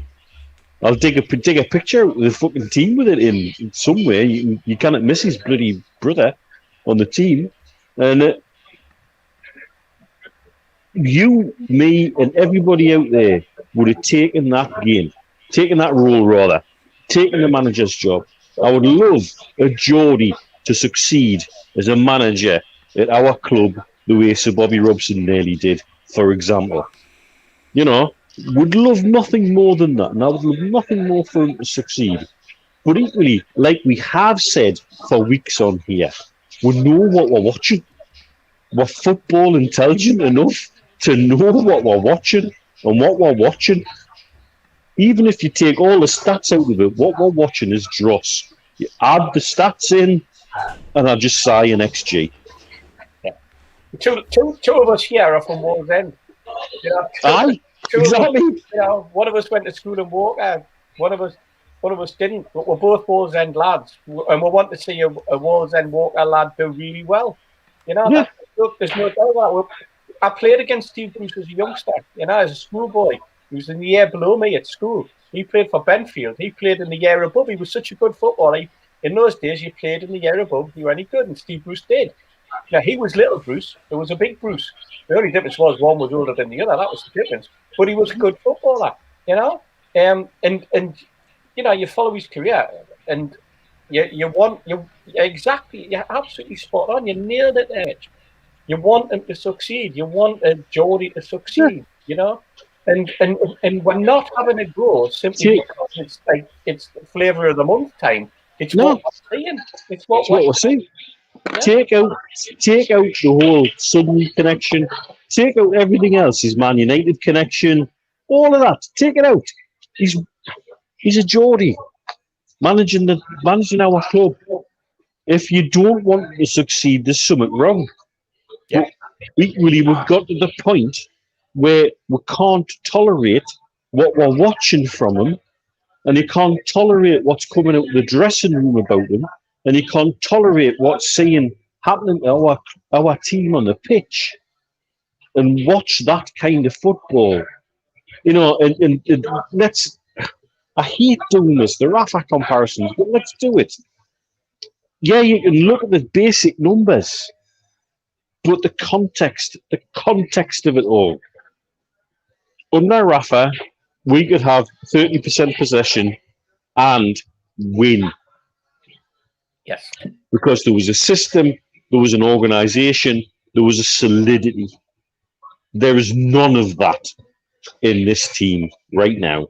There is no system, there is no consistency, there is no solidity, and there seems to be, the system is, well, this worked last time, So let's have another go at that.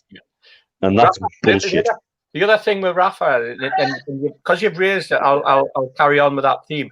With Rafa, the game didn't end for him as a coach when the whistle blew for the start of the game. His job ended when the game ended. He coached his team throughout the game. He followed the plan. He made sure they followed the plan. If they didn't follow the plan, they were substituted, or they were ridiculed, or they were grabbed a hold of at half time and they were told what was doing wrong, what they were doing wrong, where they'd stepped over the mark. How many times at the end of the game did you see Rafa getting a hold of a Perez and getting a hold of a Shelton or a Lascelles and saying, you could see him when they come out of the pitch, telling them something that they'd done 35 minutes ago. That's what a manager is about. And there's a program on BBC, on BBC 5, a comedy. That's a comedy program, sport and comedy, like fight and talk. And there's a part of it at the very end where they have this thing called defend the indefensible. And quite frankly, that's what people are doing when they talk about backing Steve Bruce, because they are at the moment defending the indefensible. They're going against all logic. They're going against everything they see, and they're going everything, every result, every stat. And they're defending, if they're defending them, they're defending the totally indefensible. It's crazy. Dale and Joy asking for a shout out. Good evening, Liverpool Football Club fans, perhaps, but all welcome on this channel, and good luck with your blog. Coming up towards 7:30, 10 minutes left to go. We'll start focusing on the match. We do have a match day live tonight, of course. Straight after this broadcast, there'll be a separate link goes up on YouTube. So please join me and the lads and lasses who will be looking at the game. Not even sure I'm going to bother watching the game. I've got to be perfectly honest, because I'm so sick of Bruce Ball. It's absolutely doing my head in. So somebody will be watching it and will be giving some kind of commentary. I am just going to sit and have a drink tonight, which I don't often do, which is a good idea. So let's look at the. You know what the teams are now. We'll have a look. Mitch, we'll put it up first. We'll put it up again. We know what the lineup is. What's your prediction for tonight's game, mate? How do you see it going? Well, obviously, Mr. Penman says 3-1 Newcastle because that's his regular bet, and he's sort of brainwashed himself into that bizarre positivity. But you know, each their own. I can't see us winning tonight. We might, and I'm going to say this simply out of the loyalty to the club that says I don't want to say that we're going to lose. I think 1-1. 1-1, okay. Steve Hasty, are you as positive as Neil and Stu Penman? I'm not. No, I'm not. I'm not at all. I think if it, you look at the lineup, right? Abdallah deserves to be playing in goal because he's been outstanding this season. He's put in some great performances, and Chelsea could have been well away last week, couldn't it? Without him, it could have been 6 or 7, as we mentioned earlier. Easily. I'm looking at the back four. We've got Manquillo and we've got Jamal Lewis. Can they control the likes of Townsend who are coming at them? You'd hope so. You're not filled with confidence. Jamal's just a young kid. He's only just joined the team. I don't want to throw criticism in. I think what he lacks is somebody around him who can help him through a game. He's lacking a leader, and I don't think with Lascelles he was getting it for whatever reason. We'll lack a captain. We'll lack a leader. We'll lack somebody who can help people through a game. Shelby's going to play quarterback again. He's going to sit deep. You've got Joe Linton. Mitch mentioned him earlier, and is there a player in there? We're still looking for it. I think we'll still be looking for it after the game. I think we'll get beat 3-0, Steve. Wow. I'm going for a narrow defeat. I do think Newcastle will score somehow. I think it's going to be 2-1. That's what I'm going to go for. Lads, as always, absolutely superb show. Really pleased with it. Big thanks to Zara for coming on.